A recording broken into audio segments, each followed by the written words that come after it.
Welcome to Park Media. I'm your host today, Vince Emanuele, and we are joined by Bridget Meehan, who is based in Ireland and is a community activist and public policy researcher. She is the co-founder of Our Money, the campaign for a mutual bank in the north of Ireland, and the co-founder of Collaboration for Change, a network of progressive activists across Ireland. Welcome back for the second time, Bridget. Thank you, Vincent. Yeah, we went a little long last time, and I didn't get to ask you nearly anything or everything I wanted to ask you. So let's sort of kick off with, well, first of all, how are you doing? Yeah, good. Yeah, it's all good here. It's still summer, so enjoying that. Right on, right on. I wanted to start by talking about the Brexit situation. Is that okay to start with? Yeah, Yeah, let's start talking about the Brexit situation and sort of how it's perceived right now and more broadly, vis-a-vis Ireland and the EU. What are different political groups saying? What's the left's position as far as you can tell in Ireland? And then what's just kind of the general sense from the public on the issue of Brexit? yeah. Um, Brexit was, I suppose, a bit of a shock to everybody.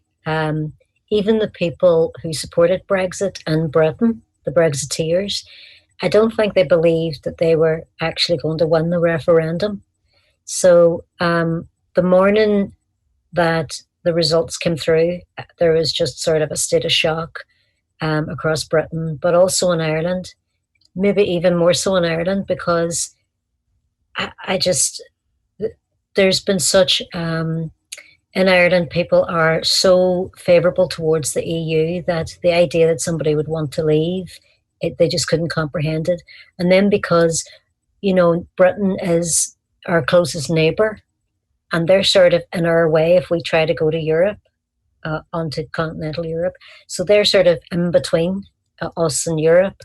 And so you're going to have this country in between us and Europe that aren't actually in the EU. So there was that shock, and definitely there was a lot of anger. People that normally, a lot of journalists and a lot of kind of the the usual kind of people working in civic society really spoke out and were angry when they heard that the campaign had actually won and that Britain was going to be leaving the EU. Um, in Britain, there was a lot of anger too, but mostly because people had supported it. They were mostly happy enough that they were going to leave. In the north of Ireland, because it's under British jurisdiction, um, they they got to vote in the referendum. So up here, we got to vote in the referendum, and in the north, the actual vote was about 54% to stay in Europe. So the majority of people here actually wanted to stay in Europe, and it was mostly the most people supporting leaving Europe were the kind of Protestant loyalists type of population, that unionist population that wanted to agree. What they saw leaving Europe with Britain would keep them in the United Kingdom, and that was the kind of that union was what they were trying to preserve. So um, it's very divided up here in the north with the political parties because um, you've got about half the parties, but Sinn Féin, the SDLP, who are sort of the Republican and Nationalist parties. You've got the Alliance, who are sort of people that sit in the middle. Um, they wanted to stay in Europe, and then you've got the Unionist parties who wanted to leave Europe. Um, so that's how the situation's divided politically. So it's actually really difficult to get any kind of agreement or consensus on even small things that are going to happen regarding Brexit and the kind of deal that the North might be able to get, um, because there's complete division right down the middle of these parties. Um, I think the in the South, the political parties are pretty much all appalled that Brexit is going to happen, and they are very supportive of the EU and supportive of staying there. And that even includes, a more left sort of or centre left party like Sinn Féin. They will stay in the EU, even though they're critical of it, Right. because, they know it's a neoliberal federalist state. But at the same time, um, what is the point in leaving something when you're going to be out on your own?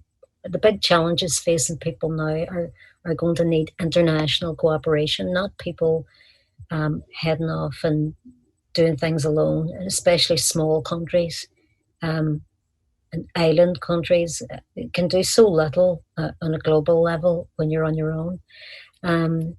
The British, that hasn't really sunk in with the British yet. They Yeah. don't realize they're just a small island. They still think they're an empire or something. So, um, so the political situation down south would be that everybody would rather that Britain wouldn't leave the EU, and would rather that we all stayed as kind of big EU happy family kind of thing. Yeah, sorry. Yeah, so No, no, no. Keep going. Keep going if you want. well, the only party that maybe came out strongly in the south against or in support of Brexit, or the idea that you should leave the EU, would have been People Before Profit, who are a more left-leaning party, and their view was that the EU is so right-wing and it's so neoliberal that you're better to be outside of it. And I can understand some of that, but I just think practically it doesn't really work. Um, so there's a lot of things going to be lost now, and there's a lot of concern about what it's going to do to Ireland, the island, because you've got the north that's going to be outside the EU, the south that's going to be still in the EU, and how is that going to affect trade, but even movement of people, um, and all the things that we've come to, even though there's a border there, it's being in the EU and the changes to EU law have made the border almost invisible. So that is going to become a bigger issue now. What will it mean, and how strict will the Europeans be about their border here in Ireland? They don't want to be strict, but the British are digging their heels in so much that they could end up being very strict about it, and that's really going to cause a lot of problems for people living in Ireland. Whether they want to see themselves as British or Irish, it doesn't matter. It's going to be problematic because we do a lot of trade between, both sides, and we sort of, in a lot of things, we actually behave like one country. So our electricity market's all the one thing, and a lot of our farming policies are the same. So there's problems ahead for it. And I was going to ask, especially in this context of COVID, I mean, there has to be, what have the conversations looked like? It seems to add a whole nother layer of complexities now that we're in the midst of this pandemic in terms of the movement of people, the flow of goods, how we make these. You mentioned earlier that we need more international institutions. I think most people would agree who are looking at, problems like the pandemic or climate change. What has Yeah. been, how has this played out in the context of the pandemic? And have there been like further debates or conversations since the pandemic has started? Like, hey guys, this is what the plan was prior to the pandemic, but now we're in the midst of this pandemic. What the heck does this look like now? Yeah, I think if you had been living either here or in Britain since the referendum, you would think that the only problem anybody had was Brexit. It was all the news talked about, mainstream media, the newspapers, people on the street, in workplaces everywhere. It was just everybody was obsessed with this and what kind of disaster that was going to bring to Ireland, and how terrible it was going to be in Britain and all the rest of it. The pandemic sort of uh, kind of brought those conversations to a halt, because there was suddenly this very immediate threat um, that had to be dealt with. So Brexit has been sort of almost forgotten. And even now, as we're sort of trying to move out of lockdown situations, still Brexit hasn't reached the level of conversation that it would have had before, or the level of attention. Um, and there's only going to be now in December, that's the actual cutoff date. That's when Britain is, there's been a transition, a kind of a time where, okay, we know you're going, and now we're going to give you a wee bit of grace time to kind of sort out some of your deals or some agreements, and then you're gone. Well, December is the actual cutoff date, and that's very, very close now. But because of the pandemic, nobody's even been thinking about that. Um, the pandemic, the way it played out, you could see the differences and the problems because of the two jurisdictions on the island. So you had the south of Ireland went into lockdown very, very quickly. Um, it helped maybe that the Taoiseach, the Prime Minister, was, you know, was a doctor, a medical doctor. So he probably had a bit more of a sense that this could be a problem. So the country went down into lockdown very quickly, 2 or 3 weeks before Britain. You know, Ireland was in lockdown when Boris Johnson was saying, "Hey, herd immunity and we'll be okay," kind of thing. Um, so Britain was like really slow to address this and recognize that this could be a problem. And in the north, you had the unionist parties wanting to do whatever Westminster was telling them, because they follow everything that's said from there, and they're British, of course, and so they want, they're protesting how British they are, so they want to do everything according to what Westminster was doing. So even though that was kind of looking a bit reckless to follow them and to, be as slow to react to the pandemic, they still, and if it was going to cost lives, it didn't really matter. They were just still going to follow Westminster. And then you had the kind of nationalist or the Republican Party saying, we can't actually follow Westminster. They don't know what they're doing. We should be maybe looking at what's happening in the south, or at least trying to keep what's happening in Ireland consistent, north and south of the border. And that didn't really happen, but things happened very fast with the pandemic, so you weren't looking at months of waiting to react. You were looking just at weeks or days. So very soon, the north was in lockdown as well, and the two places sort of started to maybe coordinate a bit better, and so that was kind of the difference that it made. I don't think they had any kind of real unity, as in together showing a united front. But there was probably things in the background where they were talking, officials were talking to each other and saying, right, how do we make sure that that your action doesn't cause it to spread down south, or our action doesn't cause it to spread up north, and that kind of thing. But they weren't doing that in a public way, and the two different seats of government were sort of doing their own thing, really. So that's how that all played out.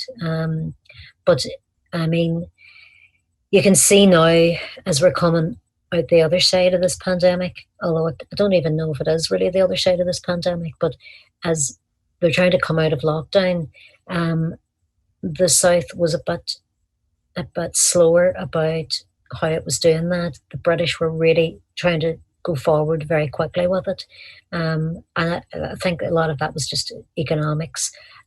And the North sort of didn't quite follow the Westminster lead then. They were a bit slower. So Westminster would do something first, and then they would wait a while, and then they would then follow through in that, easing that restriction. So there was no real coordination between North and South when they were sort of starting to ease restrictions. But now, I mean, the South is starting to see a rise again in some cases and some deaths, and the North is seeing the same thing. So who knows what the more restrictions may be needed, but I can't see them doing that in a coordinated way this time around either, if that is needed.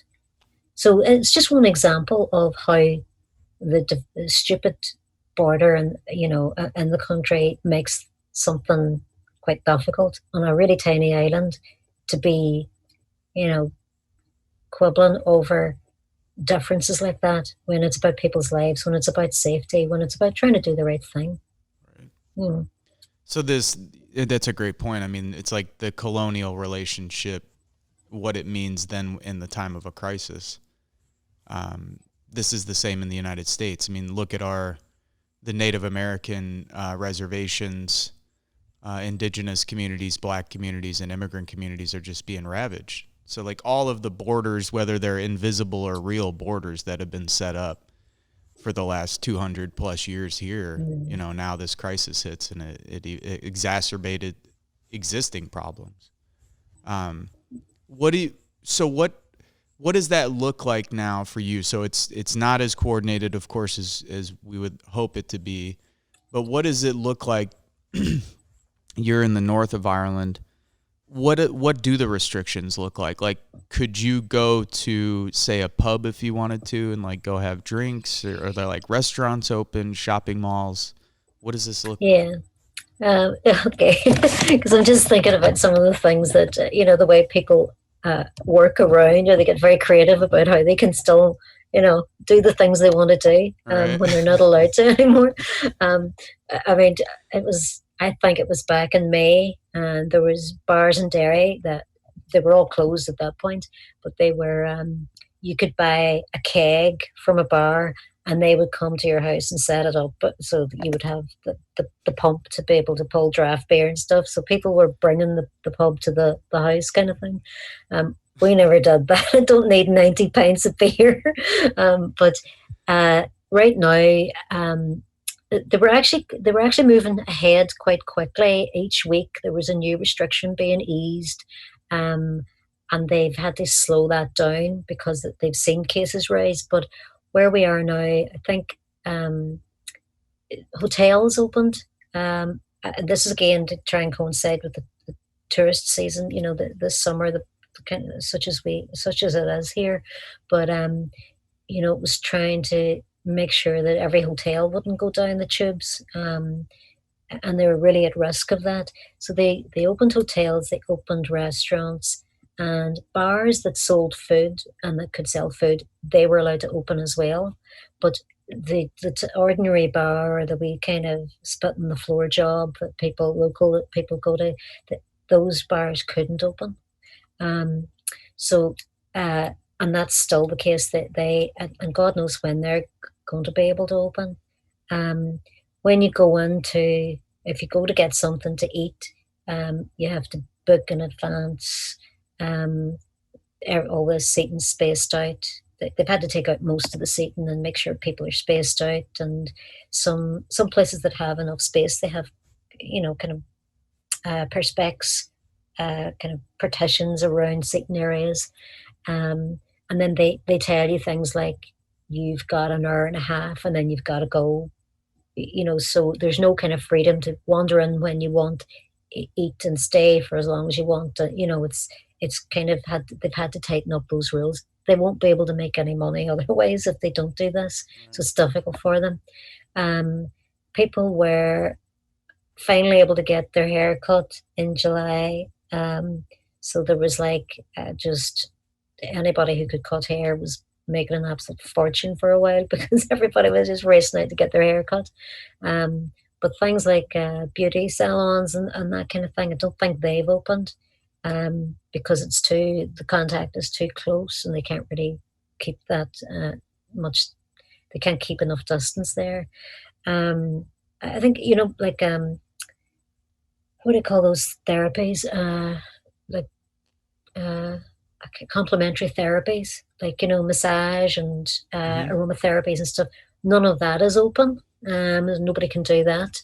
Um, the the schools were on holidays anyway, but now they're all sort of supposed to be opening. I think from this week onwards, a lot of them are starting to reopen. Um, I think that is crazy, because you're going to have all those children mixing with each other, coming home with whatever they've picked up at school, passing that on to whatever family members. You Right. could have vulnerable family members at home. I just don't know how that's going to work. You could see a real spike there when the schools go back fully. Um, And public transport, that's up and running, but it's, again, you have to be careful of social distancing and all that. Most of the retail shops are open. Almost every shop is open again, and they have been open for a long time. So I'm trying to think. That's about, I was going to ask, yeah. how have the workers who are, so you have workers who are still out of work who just can't go to their jobs because the places Mm, are closed. But then you probably have workers who are going back to their jobs but aren't making nearly as much money, particularly those in like the service, retail, tourist industry. Because our town, the town that I live in, is also a sort of quasi tourist town in the summer months. And I know that all the servers and bartenders and people working at the hotels didn't make nearly as much money as they normally would make. What kind of provisions has the government put in place for workers in terms of payments, unemployment benefits, things like this? I mean, are there benefits for people who are working but not making the same kind of money that they were making before, or are the benefits only for people who are out of work? it depends. Again, both sides of the border are doing it differently, because they've got different benefit systems. So, what they had for workers who, um, during the pandemic, they were called furloughed workers, who still have their job because their place of business hasn't closed down, but they just aren't allowed to be open. So they were given um, a certain amount of money. I think it was about 80% of their salaries, by the government. Um, Small businesses as well, that, sometimes there could be a sole trader or whatever, or, somebody who's self-employed. There was a small business loan scheme, and there was also a self-employed scheme, to help those people, to give them a bit of money. um, what'll happen now, when basically the furlough scheme, it's pretty much winding up, because they're saying, well, lockdown's over and you're just going to have to go back to work. What's happened is that, um, some people have been forced to go back to work, whether they feel it's safe or not, whether the workplace is safe or not. Yep. And otherwise, they're going to lose their job, and then they would just be totally at the mercy of the benefit system, which in Britain is, the Tories have tried to just decimate that. Um, so the the kind of protections that have been put in place, in the north, are slowly, for workers who have been affected by the pandemic, that's slowly being sort of taken away again, and they're either being forced out to work, or um, if they lose their job, if there's been a lot of closures of different places here, different retail outlets, and small shops, and that kind of sector has really lost out, and bar work is just, most people can't go back to that work, and there's bars closing.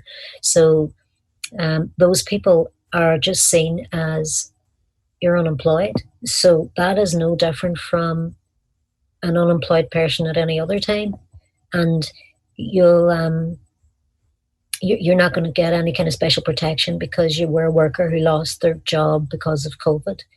Um, so that we haven't actually seen that. That is on the way, if you know what I mean. That's going to start happening now as the furlough scheme unwinds, and as businesses start to go to the wall more. You're going to see a lot more people having to just claim benefits, and they're really going to struggle. And like, we have so many food banks here, people practically living out of food banks because they can't afford to buy food, and that's just going to get worse. In um, the south had a scheme as well for workers.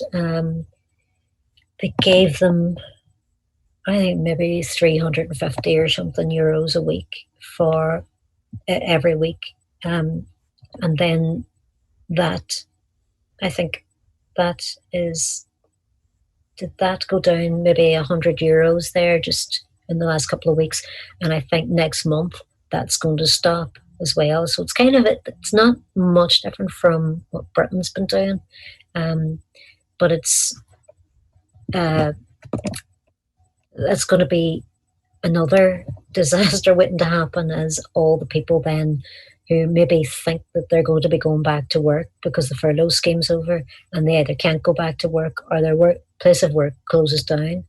So I'm sure it's the same in the States and everywhere else as well. And you see, and that's the real tragedy of this too, because um, I think it speaks to the kind of economic system we have. Why can't it be resilient? If it can't manage something like this, then it's no good for us. It has to be more resilient than this. We don't, and because it's profit driven, and the neoliberal system is entirely profit driven, then, and it depends on overconsumption, so that when it can't make profits, when we're not consuming things that we don't need to buy, and it's going to, you're just going to see the whole thing really sort of implode. And you can see the weaknesses, and they're starting to show now. I would think that an economic system that was worth anything should be able to withstand crises like this. It's not like there's no food out there. It's not like there's no work to be done. But because of our system, we're going to have people who will starve to death or will depend on charity for food, or who will be evicted from their homes, or won't be able to, their landlords will be kicking them out, or all of that there. That doesn't need to happen. Yeah. No, I totally agree. I was going to ask, are those conversations taking place? I mean, do you see that? In other words, in the U.S., I have seen, I think, both in the mainstream, but outside of the mainstream, newspapers, magazines, TV, media, there's been more of a discussion about the kind of economic system we live under. Has that been the case as well? I mean, are you seeing some of the same? Uh, in some quarters, obviously the kind of people that I'm in contact with and I'm Right. talking to are saying, oh, this could be a really good opportunity to, get rid of this horrible system that we've got. And there's, we're sort of looking to see how that could be done. And there would be more sort of wider civic society, people saying, that the recovery has to be fair. So when we come out the other end of this, we should be making sure it shouldn't be just about economic recovery. It should be about making that a fair recovery, and there's not people going to be real casualties of it. But I don't see in anywhere like except sort of kind of people I would know myself, but I don't see in any kind of mainstream arena where people are talking about this system has something really wrong with it. I don't think they're saying that. They're saying that maybe aspects of it need to be looked at, but they're really putting all their hope on the system to be able to get us out of this. So even a scheme as stupid as one of the things that the Tories did in England, it was eat out to help out. It's such a British kind of title, Dunkirk spirit kind of thing. And you get this voucher, and if you go out and eat out somewhere in one of the few places that are open or whatever, or you can get this voucher and you get so much money off this, and this is to kind of help. Jesus Christ. I know, I and can't. I'm sorry. I mean, I was trying to like take it as seriously as I can, and I'm like, this is like a fucking coupon that says like McDonald's would give you like a Happy Meal that's like come back for $2 off your next cheeseburger. well, it's kind of. Oh I'm not sure God. if they actually give it in coupons, but it's kind of like there's a deal being done that they'll cut Instead a of whack just off you. giving everybody money and being like, hey, everybody just stay home. You don't have to go work at Yeah. this restaurant, and you don't have to go pretend like you're helping everyone by eating a fucking cheeseburger. Like, here's money for everybody, and everybody could just stay home and be healthy, and we don't have to pretend like we're Yeah, Jesus yeah, I Christ. know, and it's like eat out to help out. I mean, it's just so it's along the same vein of you can save the planet by spending your money and being a Yeah, consumer on green products. right. They never say what about cutting back on that a bit. So they never do the right thing, but it's or you can spend your way out of the recession, and this kind of thing. Mhm. So it's always about protecting and bolstering neoliberalism. That's what it always is, and that'll come before health and safety, and that'll come before people keeping a roof over their heads or feeding their children or anything else. Yeah. I was going to ask you about keeping a roof over people's heads. What are the protections for homeowners and renters? That is pretty poor. Okay. What they did was they had a sort of, if you were going to be evicted, you get 3 extra months.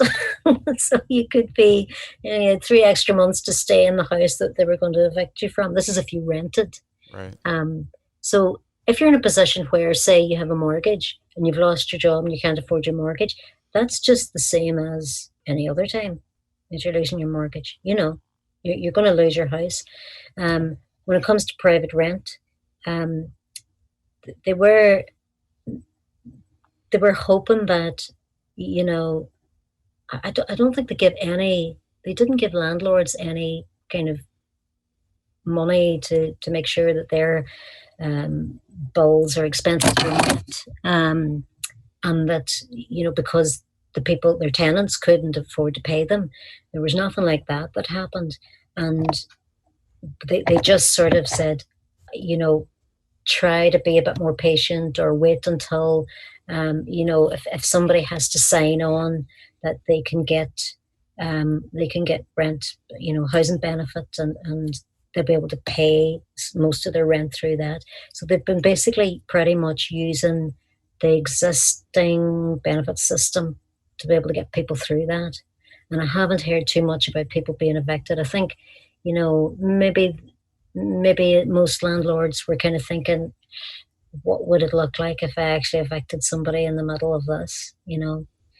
So it hasn't been something that's been, in the news a lot, or even that I've heard a lot about in my own job. And I work sort of in public policy, but it's for the advice sector, and it's about benefits advice and stuff like that. So I haven't heard about lots and lots of evictions, but I think that could be on the cards pretty soon. Yeah. Yeah. I was going to ask you about sort of what kind of work you're doing right now. I know you had mentioned that, you're involved with different networks. You're doing a lot of different things, and I'm wondering both what kind of work you're doing, and then, well, maybe I'll just start with that, and then I'll ask you more questions as you tell me what kind of work you're doing. Okay, so do you mean like my paid job, or my activism, or both? Our friend calls it, what does Bruce call it? Your 5 to 9. He goes, I want to know your 9 to 5, but I want to know your 5 to 9 hustle too. Very good. No. Just, yeah, mostly you could talk about both, actually. I mean, you could talk about your experiences with both, but yeah, the kind of activist work you're doing, but as it relates to COVID, politics, what's happening? Yeah. Well, I suppose I'll just focus on the activism, really, because that's what interests me most. I work for really nice people, and they're really good, and I like my job well enough. But if I could, just focus on my activism all the time, that would be I prefer that. So I'll just talk about that, and then how that, if that has been any different during this pandemic, and has it made things even, maybe, the landscape more favorable for the kind of activism that I'm involved in. So one of the big pieces of work that I'm doing at the minute is with a mutual bank. So we want to set up a mutual bank here in the north, that is really about trying to democratize money. So we have a really corrupt, really disgusting, privatized financial system, and it's not just in Ireland, that's right across the world. We saw what they did in the 2008 crisis, and they have not really been punished for that, and things haven't really changed since then. And, we, especially here in the north, because we have no fiscal controls, we have no power over taxation, or we have no say in that, because of being ruled from Westminster. they, what you have, you know, each government department that's here depends on a block grant of money that comes every year from Westminster, and they have no way of raising their own money. They can't borrow money. So what do? You just like the begging bowl out, depending on these people to give you money, and you know you don't get enough. Um, but so we're told, oh, you've got actually no money, and you just depend on this thing. We're told as well that um, our only economic policy is foreign direct investment. So it's always looking to outside the region to see, will somebody come in and please set up a horrible, call center, Right. modern day, you know, slave ship. Just it's Yeah. like being a slave and a, galley slave. And it's actually kind of a horrible situation. But I would believe that we actually do have a lot of money in what we earn in our savings. It's not billions and billions, but it's a substantial amount of money, and all that money sits in private bank accounts that is then uh, being used to make profits for shareholders. And that's the same for everybody, not just us here. But the argument that we make in the mutual bank campaign is that if we had our own mutual bank that isn't even allowed, even if it wanted to invest in the money outside the region, it can only recycle it back into the region and focus on what's right for people here and what's right for businesses here and what's right for the environment here, that you would actually have all that money to be able to do something useful with it, maybe have social environmental value from that, and it would give you a say in what happens to your money. So it's really about democratizing the money, your money and the financial system, and that's why I'm really interested in it. It's not just another bank. Um, you get a £10 voucher if you open an account with us. It's not, it's a substantially different thing. So that's the campaign that I'm involved in, and it's really damned hard to get anybody. You get a lot of people saying this is a really great idea. This could be, a real game changer for us here. But it's trying to get people who have influence and who have some kind of um, ability to persuade people to get them involved in the project so that you can really drive it forward, to give it some credibility. So we've been lobbying, and we're actually we've gathered a lot of support. We are very close now to setting up the steering committee that then can um, go through the development stages, the licensing process, and do all the other development work and the financial modeling that has to happen. The thing is, we're not making it all up ourselves. We're part of a network that started in Britain. And they're a cooperative society that has this vision for like having 19 regional banks, mutual banks throughout Britain, including one here in the north of Ireland. So they have a model already. They have all the templates for the licensing process and all the financial modeling, and they have the complete IT system. So we've got everything there. We just need to tailor it for our specific needs here. So we're not starting from scratch. I'm not completely insane. I'm going to start a bank all on my own. That's what my next question was going to be, who you were working with, or if there were any models for this. Because I was like, man, I was trying to think of the things that you would, like the amount of responsibilities and complexities that it must take to set something. It's huge, and it's so restricted. The regulations are so tight. Right. To set this thing up, and it's very, very strict. It's the Bank of England license that you have to get, and they scrutinize it.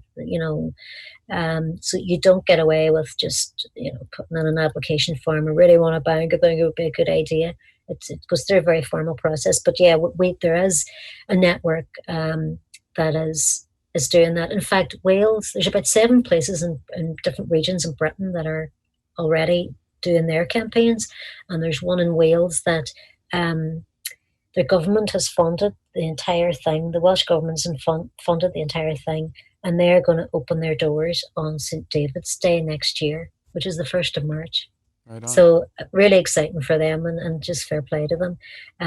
But in the States, you would have some places that still have mutual banks. I think there's a bank in North Dakota that's got, it's like uh, state owned or public owned in some way, and that allows them, like say a pandemic like this, or there's a downturn in the economy, they can weather that storm a good bit better because of course they've got access to their own money. It's not being hemorrhaged out onto financial markets and playing with hedge funds to make shareholders money. It's in the region and they can use it. So obviously they've got some resources then when bad times hit. And there's a whole load of these banks all over Europe. In Germany, they've got Sparkassen, which is they're publicly owned, but they have the same principles. They only can operate inside their own regions, and they put their members first. All of these things are so important when it comes to the kind of banking that can make a difference to people. And if you think about how awful these, the kind of money that's invested in fossil fuel companies or, big carbon polluters, that you could reverse that if you had more mutual banks. You could say, well, no, all the money in this region anyway isn't going to be going out there to invest in those polluters. It's going to be staying here. And we actually choose to focus on businesses that have some kind of social value or that have some kind of environmental value. So you can completely turn that around. And you're not dependent, because this is another thing that's come out from the COVID crisis. And actually before COVID hit, they were talking about this as a way to deal with the climate crisis, that we're talking about green finance. So the idea is that you would finance, instead of investing money in these carbon polluters and all the rest, you would actually invest the money in greener projects. But again, that's, you're dependent on them to do that. Right. You're just, you're saying, let's keep the system intact and let's hope that they will do the right thing and invest in green projects just because it's the right thing. Well, they're not. They're not going to do that. They don't care. They don't seem to know that they live on this planet too. And if it goes down, we're all going down, Yeah. They think that there's going to be, they can build a station in space and they'll be able to live there. It's science fiction stuff.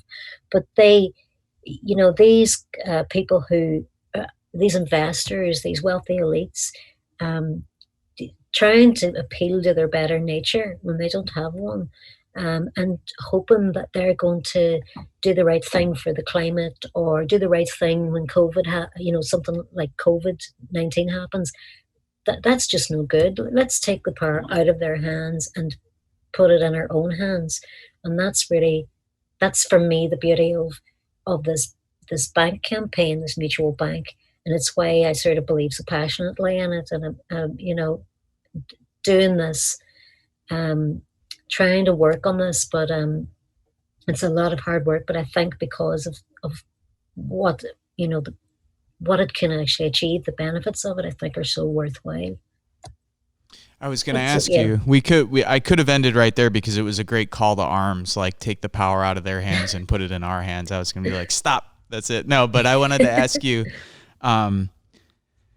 Yeah, very quickly. There's a lot of new people coming into the movement. I think what you just said was great advice to people. But there's a lot of new people coming into the movement here in the U.S. around Black Lives Matter, around the election coming up.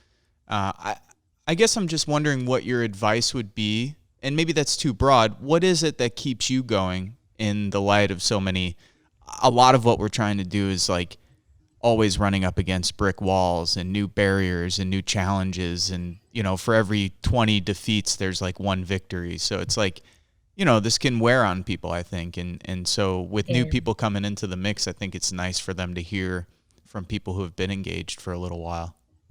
What keeps you going? What allows you to do this? Or are you just on the verge of totally losing your mind and going postal? All of the above. Yeah. um, yeah, No, just it's a pretend really like you're good. really put together right now and that everything is just perfect and It's just so hunky dory. I know. Yeah, okay. So lots of light. I see the nose growing. Um, uh, I think it's a good question because, and it's something that you know, I talk about a lot with people that I work, other activists that I work with. Um, and the bank example. There's there are two people, me and another girl, who are putting in most of the work to that, and we're doing it all for free. And you can feel sometimes I actually don't have another second of energy to give to this. I'm so exhausted with it. I feel burned out or I feel deflated. But I think what drives me, and um, I think first of all, if I wasn't doing this, then what would I be doing? Do I just want more time to watch TV or put my feet up, or drugs, okay, there's lots of drugs. I'm speaking be for honest about myself. it. So, okay, we do need to relax. We do need to do all that. We need to spend time with family and friends and all of those things. But um, for me to get up every day and feel that my life has some kind of purpose, I want to do something that I find meaningful anyway. So the activism does that. So it gives me a sense of purpose and meaning. So that's really important. That's probably not enough to keep you fired up the whole time. So I just find that you just have to expect that for every step forward, you're going to go another one back, and then sometimes you'll go two step forwards and forward and only one back. So you do make a bit of progress, but it's really about knowing what you're up against. We know that the the kind of it sounds so kind of conspiracy theory, but the corporate elites who do just own everything and they control everything. um, they have so much in terms of resources. They have everything to throw at it, and they spend all their time thinking about how they're going to keep us all divided, keep us all down, keep us all thinking that there's no hope, or keep us all sedated, whether it's with consumerism or entertainment or whatever. They spend money and time on that because it's really important to them. And sometimes it's like realizing that we have, and I've kind of mentioned this before too, we do have power in our own numbers. That is maybe the one resource that we have that elites don't have. There are millions upon millions of us who want to see change and who want the systems, the institutions to change.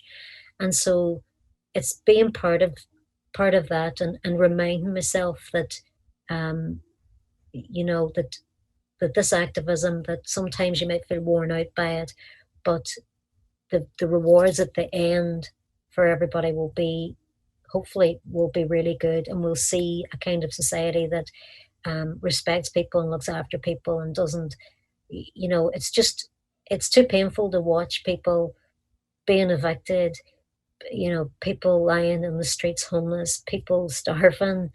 um, and then when you look at the global south, it's even 1,000 times worse. It's just, it's totally unacceptable. I can't live in a world like that and say I'm not going to do anything about it. So it might sound a bit melodramatic and idealistic, but it really does. At least if I'm doing something small in my own wee patch, I can say, well, at least I'm trying to say, fight back against the way things are. So that does keep me going as well. But I think it's really powerful when you make some progress with something that you've been working on, when you work with people and you're all just doing this work together, and everybody's doing it for the right reasons, and everybody um, uh, they're you're working together to achieve this goal, and you can actually achieve something. That's actually kind of a lovely place to be as well, I think. And that also keeps me going. So sometimes when I just feel like I'm completely burned out, I'm going to drop dead, I'll talk to one of my friends, and then we'll laugh about it. They'll say, look, I feel the same way. Or, you know, you just try to support each other that way and get mutual support that way. And you try to support what they're doing, they try to support what you're doing. And you can see how much goodness there is in people too. So we do, there's a lot of bad out there, but there's also so many good people. And that's when I see people that are really trying to make a difference and they don't have a lot, but they have actually all the things that are really important in trying to achieve that. That inspires me. And it makes me want to keep going. So it's not easy. You have to maybe talk to yourself every day and say, I just need to keep going with this. And you keep hoping that this will be the day where you make another breakthrough or you get a wee bit further. But it really is a lot of positive self-talk to try and keep yourself motivated and try to stop yourself from feeling completely demoralized and broken by it. So that, I don't know if that for me is kind of the mix that I'm in, the way I think about it at times. Yeah. No, very, very similar. And good networks of friends, as you mentioned. I mean, if you don't have those good networks of friends that you can trust and depend on and really talk to in an honest way, I think there's a sort of a myth for people, I think, who haven't been involved with this work, that a lot of people who are engaged with political work are just like the consummate optimist or just constantly, feeling motivated and inspired. And I think that's because publicly a lot of times we do, we're trying to put that out there to people, and then privately we're constantly in a state of despair, binge eating ice cream and drinking beer. But anyway, Bridget, thank you so much for your time. I really appreciate it. I think people who listen and watch got a lot out of it. So, okay, that's great. Look, thanks, Vincent. Yeah, okay. Absolutely. You've been watching Park Media. I'm your host today, Vince Emanuele, and we'll talk to you soon. Hey, thank you for watching and listening. If you think this program is worth a pack of cigarettes or a cheeseburger, you could become a Patreon for as little as $3 a month. The link is available at our website, parkmedia.org. That's PARCmedia.org. Make sure to subscribe to our YouTube channel below. Also, you could find us on Instagram at Park Media, Facebook at Politics, Art, Roots, Culture, and you could find me on Twitter at Vince Emanuele.